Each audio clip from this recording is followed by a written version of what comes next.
Hindi binayaran ng employer ang hospital bills ng empleyado. Alamin ang kaparusahan ng employer sa NBI. Naku, bawal ito.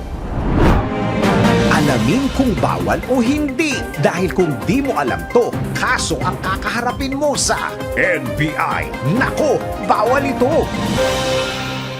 Hindi binayaran ng employer ang hospital bills ng empleyado? Nako, bawal ito. Ayon sa Labor Code of the Philippines, lahat ng mga claim para sa work-related accident o injury ay sakop ng Employees Compensation Program. Dapat lahat ng mga empleyado sa public at private sector ay registered sa Social Security System o SSS. Dapat registered din ang government employees sa GSIS dahil sa mga ahensyang ito manggagaling ang claims. Para makuha ang benepisyo, kailangang patunayan na ang aksidente o ang pagkakaroon ng injury ay nangyari sa oras ng trabaho. Pero sa kabilang banda, kung mapatunayan na ang aksidente ay nangyari dahil sa kapabayaan, dahil sa kalasingan o intensyon na saktan ng ibang tao o ang sarili, hindi ito sakop ng programa at walang makukuhang benepisyo ang empleyado. Kung mayroong reklamo sa employer, tumawag sa hotline ng Department of Labor and Employment, hotline 1349 o sa telephone number 8527-3000. Pwede ring mag-message sa Facebook page at email ng DOLE. Doon lang tayo sa tama para hindi ka masabihan ng, nako, bawal ito.